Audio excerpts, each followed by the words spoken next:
Hey friends, Rick from BCW Supplies back again with getting into Flesh and Blood. Well, this time I am here in Cincinnati at the Calling in Cincinnati, joined by my friend and teammate, Will. Will is one of the people that actually helps me test a lot of my decks and theories. We do a lot of work kind of behind the scenes on some of the deck crafting and testing. And with Nationals coming up, I thought this would be a great time to talk about one of the heroes that we both feel may be a sleeper for Nationals, and that is Kano. So, I have no experience with Kano. Most people are looking for Kano guides on YouTube or online, trying to understand the intricacies and the lines, because this deck doesn't play like any other deck, does it, Will? No, Kano is a very intricate deck, and you have to know your correct lines in and out to be able to play the deck at a competitive level. Okay, but we're also seeing a lot of people not running more than like one, maybe two Arcane Barrier with the anticipation of Briar and Rosetta Thorn, which two Arcane Barrier, is that enough to disrupt Kano? No, so Arcane Barrier 2, it can help you to stop Kano, but if a Kano player can test against Arcane Barrier 2 does not stop Kano adequately enough. You need to be running Arcane Barrier 3 to stop Kano. Okay, so we're going to go through a deck tech with Kano for Classic Constructed. This isn't a Blitz deck tech. This isn't how to lose friends at your local armory. We may do a Kano version of this for the skirmish season that's coming up here in a little bit. But for today, we are going to take a look at Kano in Classic Constructed form, and Will is going to be kind of narrating some of the lines as we go through it. So we'll both be doing this. We're going to switch over to the overhead cam and start looking at Kano, the equipment, and then how to make Kano work. All right, here we are with our adult hero here. This is Kano. Kano's instant ability is cost 3. Look at the top card of your deck. If it's a non-attack action card, you may banish it. If you do, you may play it this turn as though it were an instant. So this deck is going to be full of a lot of non-attack action cards. I believe out of the full deck in the sideboard, there's only one card that would miss or whiff on this ability. So everything else is really going to hit on it. Like most heroes or adult heroes, he starts with a 4 intellect, so he's going to have 4 card hand size. But the biggest difference is right here. He only has a 30 health pool starting. So he has 10 less health than every other adult hero. And it's probably for a good reason. I think this deck would just dominate too much if he actually got to play with 10 extra health points. So now we're going to get into the equipment. Next up, our weapon of choice is going to be the Crucible of Aetherweave. This is a once per turn instant, pay 1. The next card you would play this turn with an effect that deals arcane damage, instead deals that much damage, arcane damage +1. So, well, this is really just used to pump your attacks up above an arcane barrier or to try and threaten more damage on each card. Is that correct? Yeah, so you're trying to pump over the arcane, but it also lets you, there's certain lines where getting one more will lead to another one on the next arcane damage spell that you do that turn, so you can kind of chain some bigger attacks together. Okay, so basically we're looking to stack benefits, kind of like in Tales of Aria with the Ball Lightnings, stacking 1 extra damage on cards that hit. We're trying to get that, we're getting that out of equipment for the cost of 1 resource. That's awesome. Next up, we have the Talismanic Lens. This is an instant destroy op 2. This is really important for setting up your go turn, correct? Like this, you want to make sure that at least the top 2 cards of your deck are going to fuel you the way that you want, is my understanding. Will, is that correct? Yeah, that's correct. Especially if you have a hand of all blues, that card is perfect because you can just set up the top card of your deck to start pitching for Kano's ability. Awesome. All right, next up, our gloves. We have the Metacarpus Node gloves. This actually has, ironically enough, Arcane Barrier 1 on it. So you can really lean into this card for the Chain and the Briar matchups. Really, the Wizard Mirror matchup is probably going to be an awkward one and probably not going to run into it too often. But its main use is whenever you play a card with an effect that deals arcane damage, you may pay 1. If you do, that effect deals that much damage plus 1. And at the beginning of your end phase, destroy the Metacarpus node. So again, like we were talking about with the Crucible here, this is a one-time use where you can pump the damage on the arcane damage for that turn. And this is really that go turn kind of snowballing. Hey, my opponent is presenting lethal. I need to make them no longer have life before damage resolves on the attack. And we're going with that, correct? Yeah. All right. Next up, we have the Robe of Rapture. Destroy it and gain 3 resource, and it also has Arcane Barrier 1. So we're loaded with Arcane Barrier, and we're the ones dealing the arcane damage. So, but really great in this meta. I mean, you're incentivized to run Arcane Barrier 2 just because of the equipment that you have. Yes. Or actually, I believe you can actually get up even higher, and we'll get to that in a minute. But 3 resources. It's ironic that those robes sacrifice for Exacxes on triggering Kano's ability. Is that what they're used for? Yes, they're used to trigger for Kano's ability. Some people play Tunic, but I'm not a fan of waiting for 3 turns for 1 resource when I can break those when I have a turn where I can really pop off having 3 extra resources to go for Kano's ability. Okay, so you heard it here first. The common is better than the Tunic in this deck, in Will's opinion. And Will knows more than I do because he's actually played this deck. I am learning this deck. And then next up, finally, we have our Storm Striders. Now, the Storm Striders have Arcane Barrier 2, so we're at a full Arcane Barrier 4 for the mirror match, if you were ever to run into it. More common in Blitz, I think, than in Classic Constructed. But this one also has the ability of an instant pay 1, destroy the Storm Striders, and you may play your next Wizard non-attack action card this turn as though it were an instant.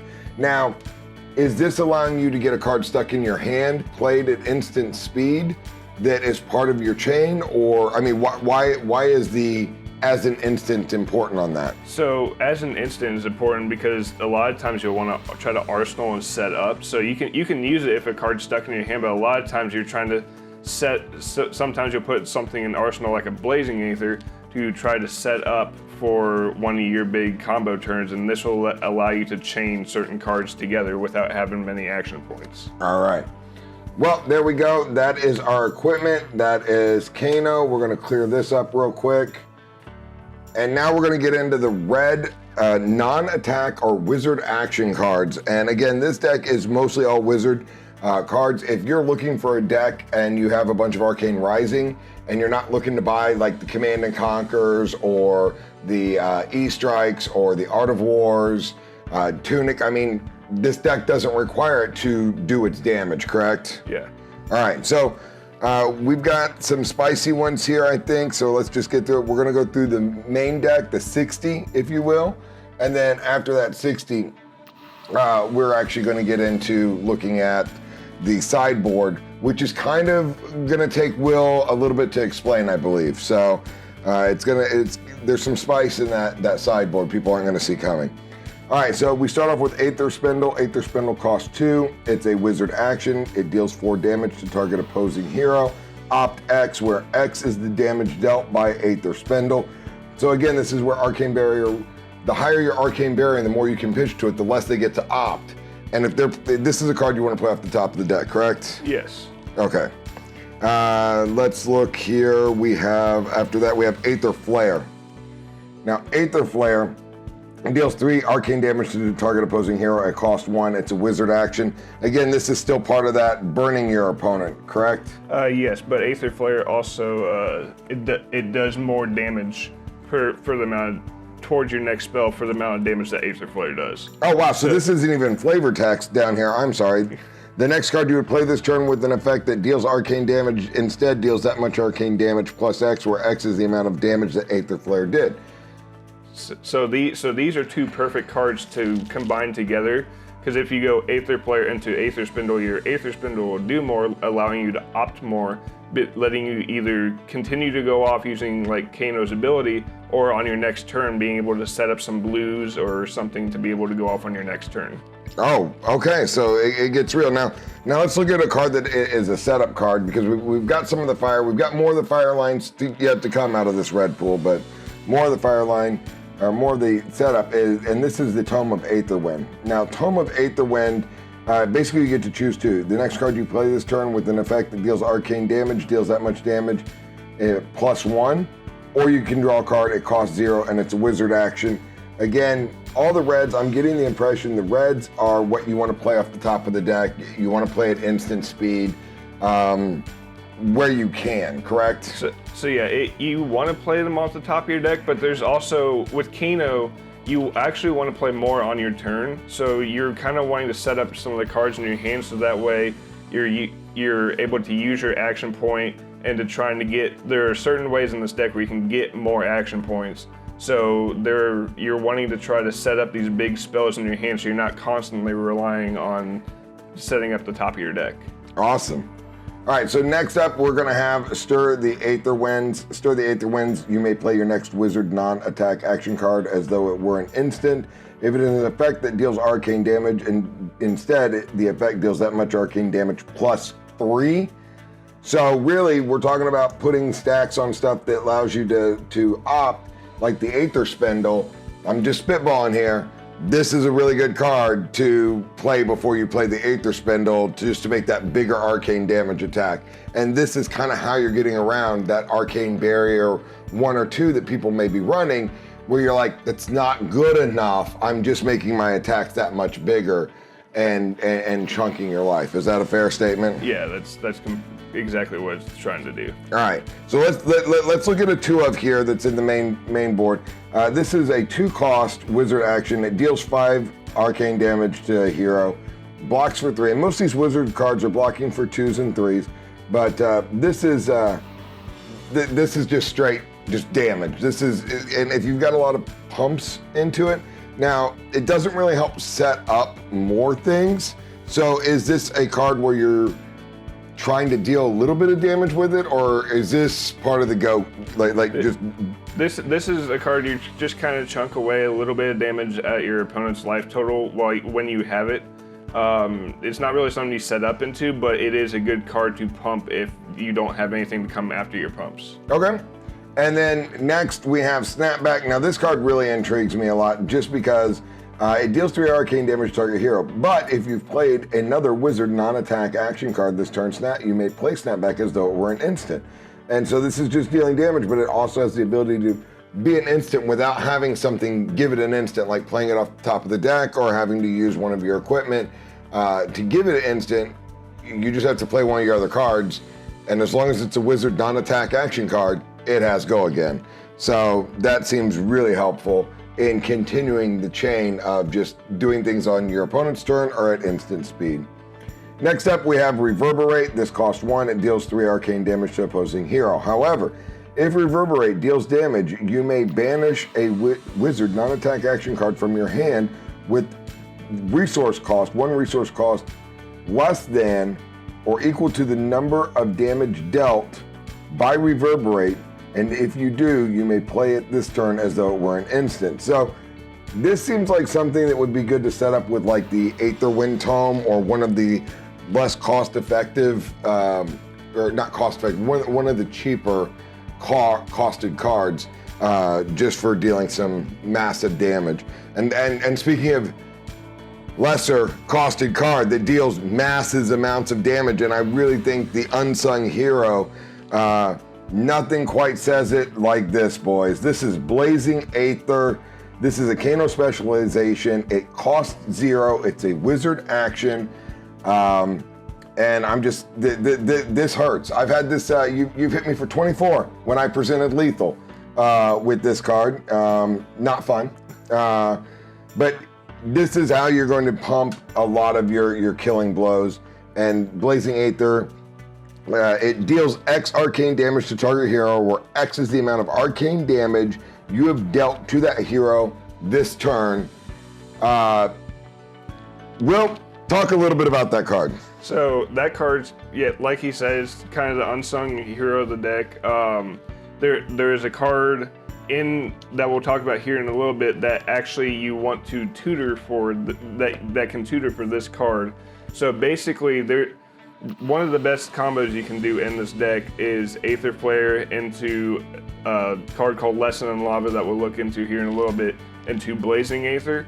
And then one of your best things you can do with your Storm Striders is if you have a Blazing Aether in arsenal and a Blazing Aether in hand or off the top of the deck, you can double Blazing Aether and really come in for that last blow of damage. And sometimes you can stack it up to 20, 30 plus damage. I know you can stack it up to 24. I know it hurts when you hit 24. All right, well, these are all the reds in the main deck. We have a few reds in the sideboard that we'll get into.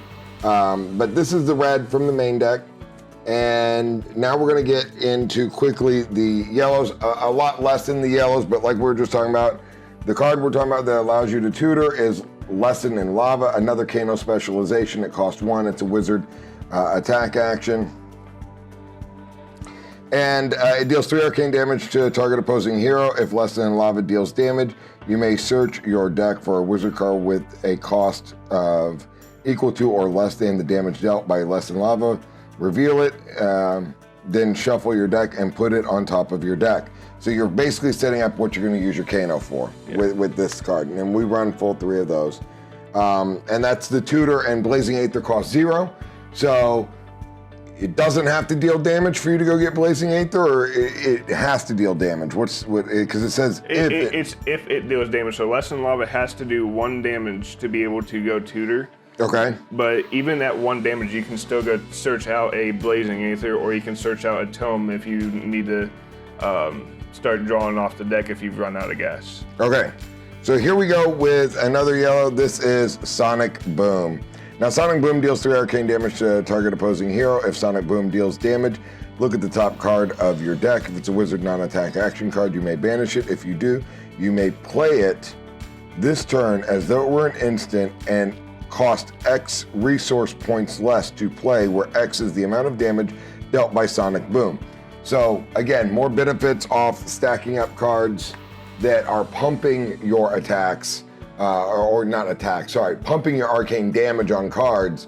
And again, that Arcane Barrier 2 that you may be preparing for Nationals for Briar, you're still being able to trigger all of these effects without having to set any of that pump up if they don't have another way of dealing with it.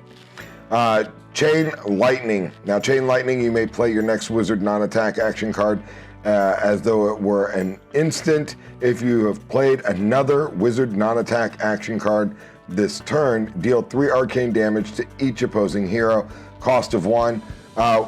What's significant about this other than giving the next card instant and...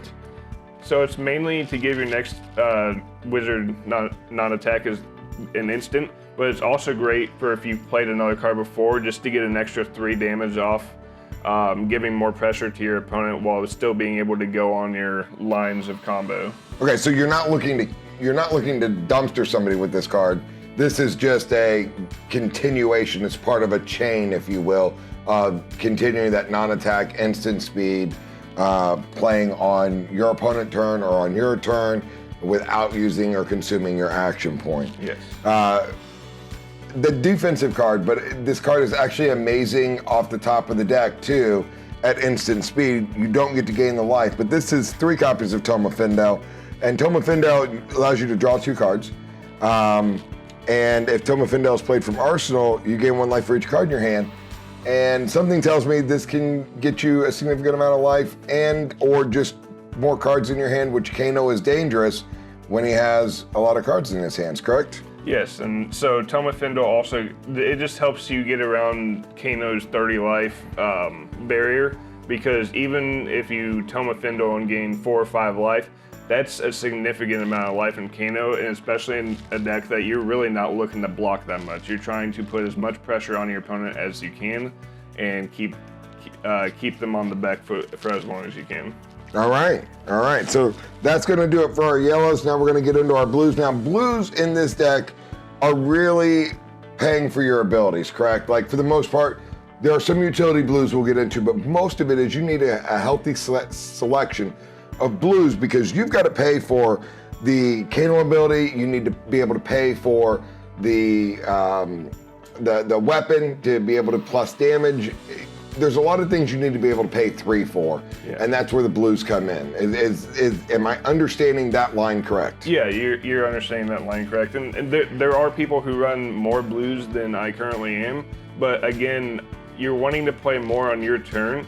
So if you get caught up paying for Kano's ability and then also paying for the cards, you're using more resources than if you're playing from your hand and then kind of trying to combo, and you can get a lot of stuff off of your deck just by playing on your turn.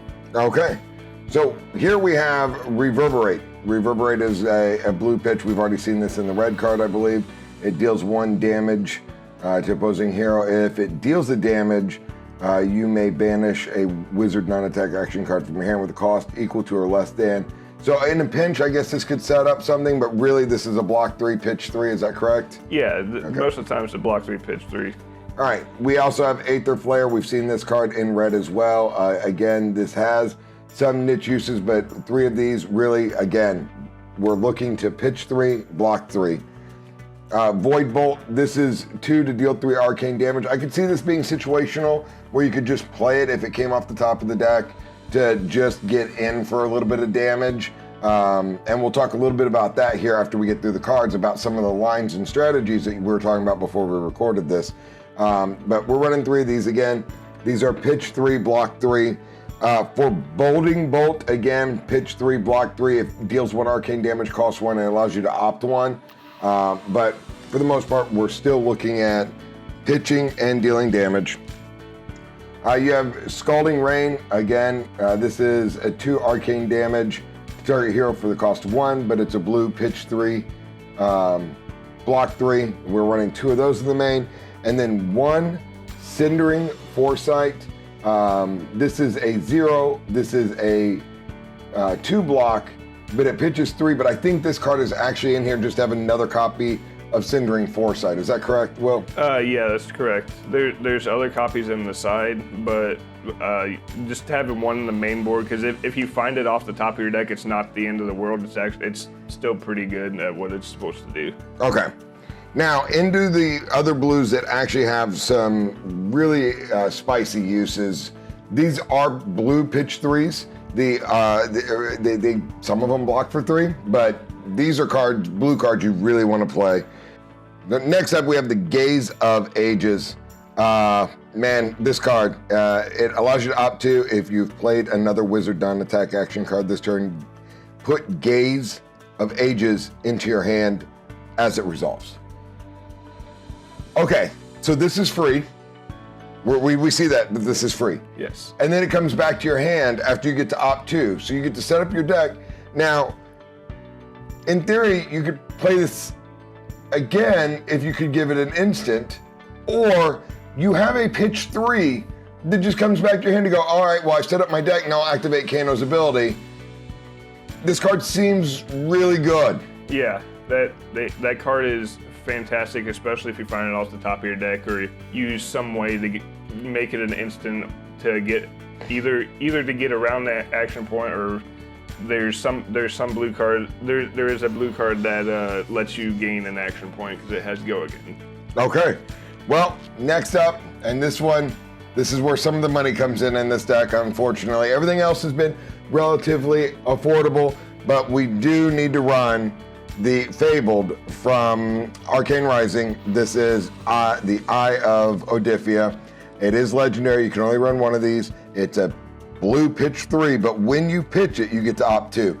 And as we've said, sculpting the top of your deck is by far one of the most important things that you can do with Kano, correct? Yes, that's correct. And that, remember, there's some cards that let you search, so you can shuffle the eye back to, sometimes it'll come back to the top of your deck after you've been shuffling your deck. It's just not stuck on the bottom of your deck, so you can use it multiple times. Oh, Kano really seems to be the only one that could benefit multiple times from this card, but I could be wrong. Maybe there's other heroes out there, or there's heroes yet to be seen coming from LSS that's gonna really be able to abuse this, but this is a great home for that eye. Next up, we have 3 energy potions. Again, this is a 0 pitch 3.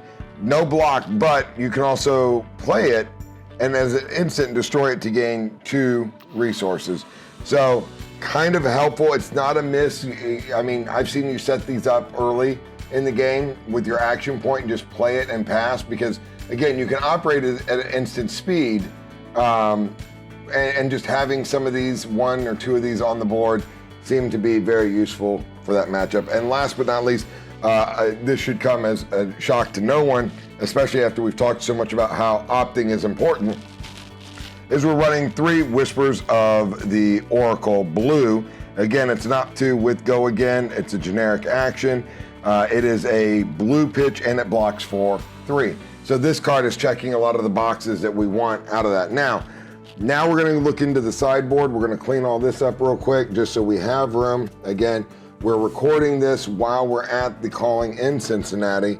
So it's a little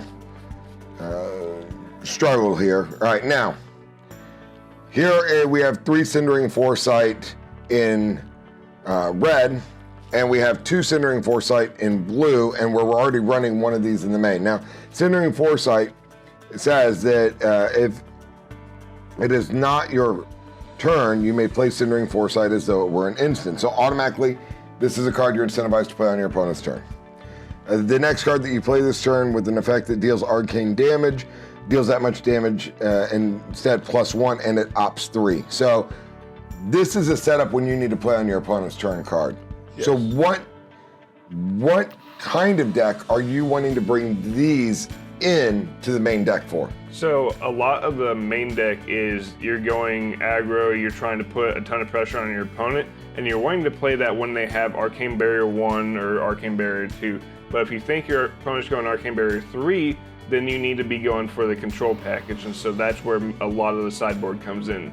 Cindering Foresight lets you be able to buff a spell, but it also lets you opt and set up for if you need to be doing Kano effects on your turn or on their turn.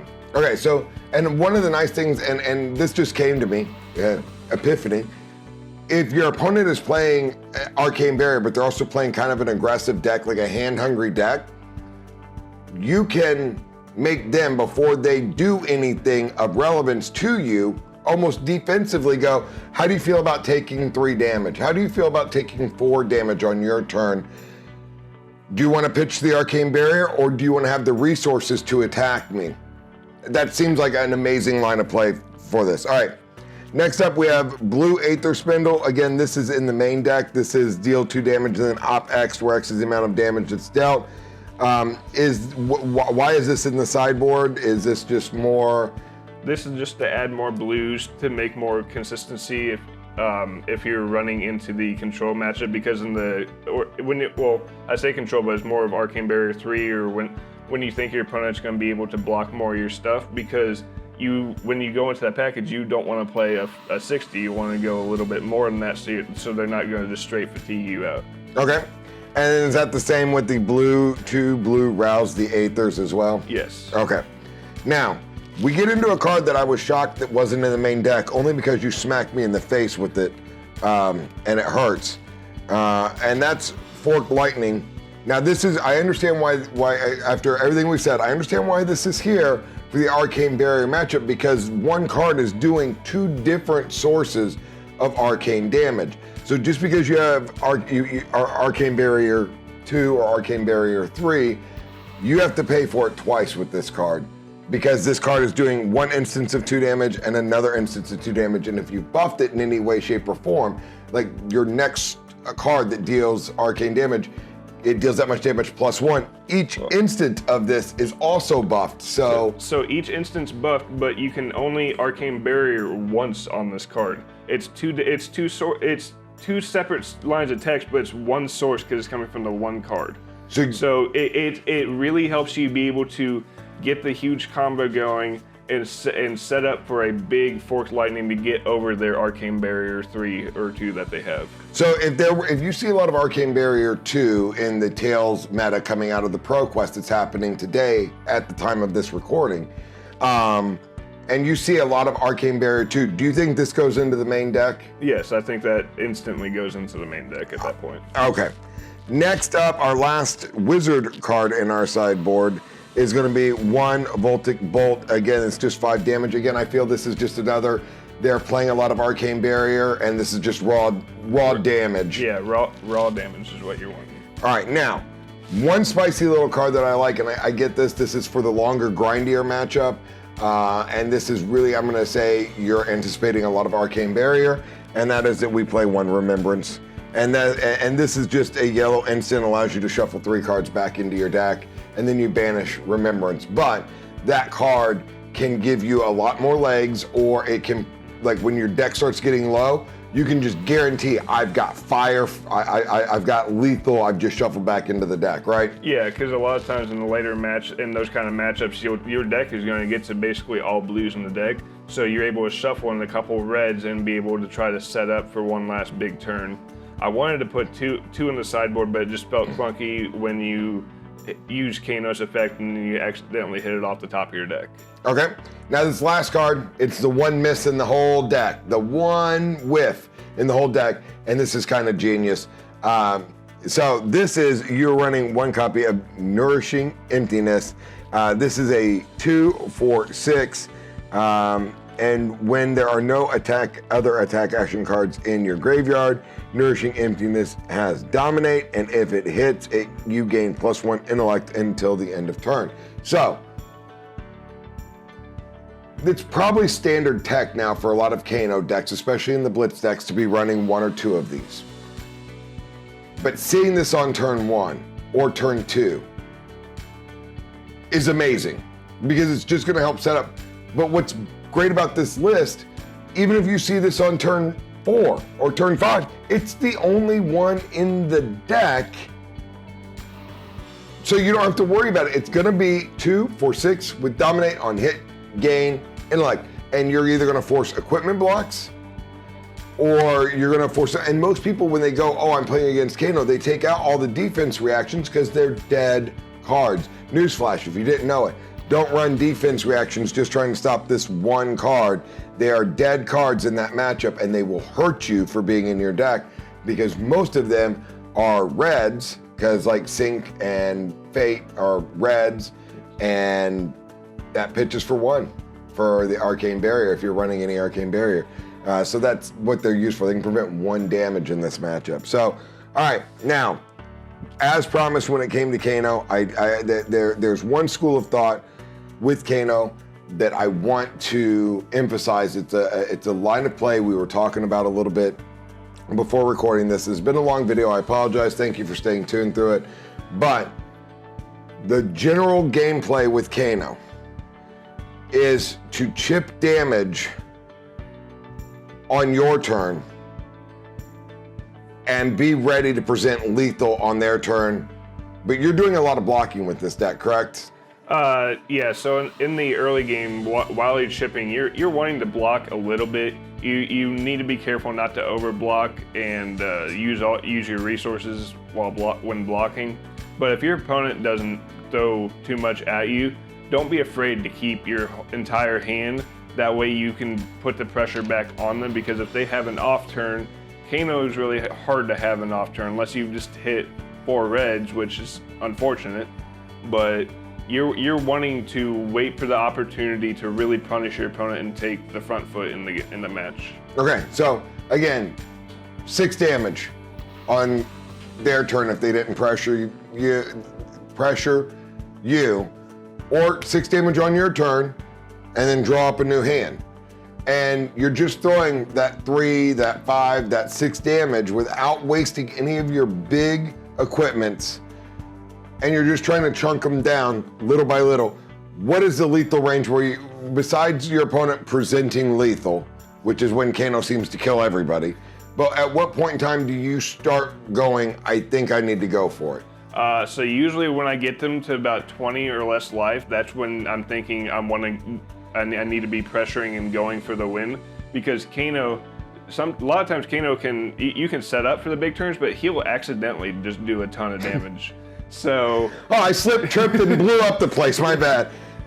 But yeah, the 20 life threshold is really where you need to be getting going. And remember, your life is a resource. So let them attack you. Let them, think they can think they're on the front foot. But you're almost never on the front foot against Kano, because if you use too many cards on your turn, then Kano's going to come right back at you on that same turn before damage happens and do a massive amount of damage. I mean, I presented lethal in a game, and you came. I mean, I had one card left in hand. I was playing Arcane Barrier.